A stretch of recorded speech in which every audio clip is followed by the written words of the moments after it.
Minnesota Department of Human Services. Accommodating the symptoms of brain injury. Memory. Meet Tanisha and her husband. Tanisha is struggling with memory issues.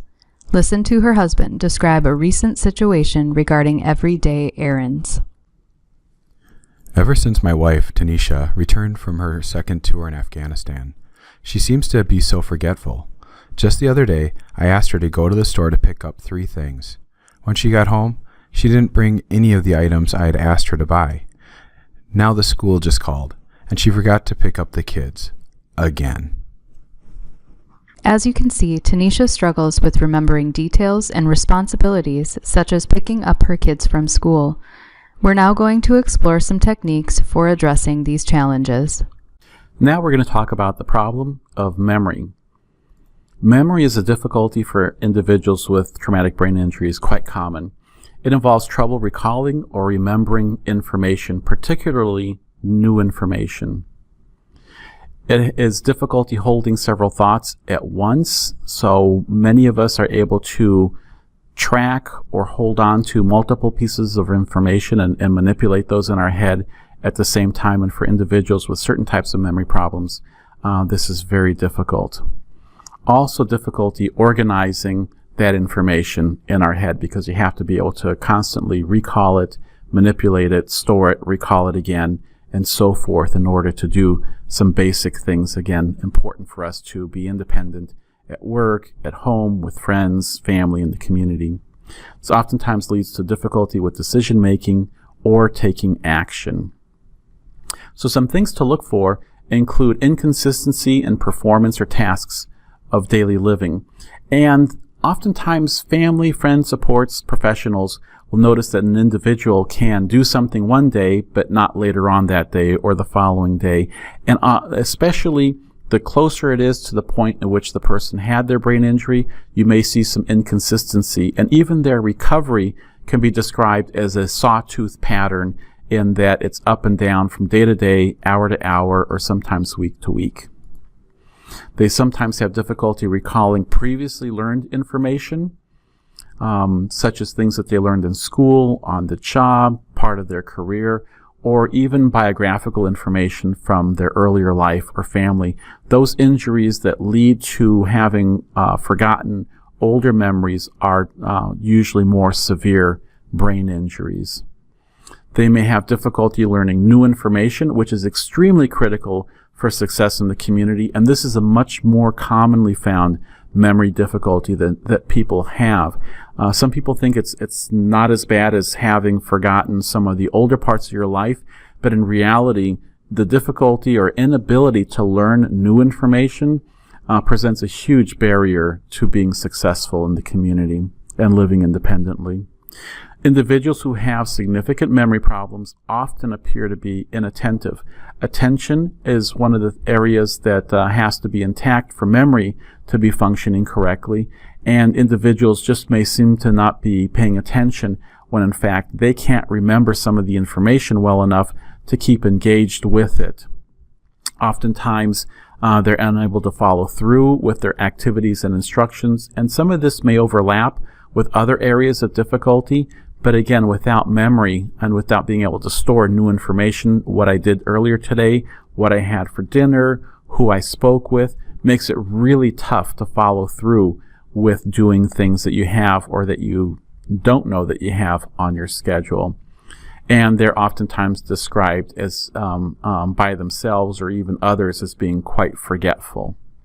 So some of the strategies that we have for dealing with memory problems include obviously writing it down. And in the old days, most of that was done by Post-its or notes or somebody writing on the back of their hand, some reminder. Nowadays we have newer technology and other things.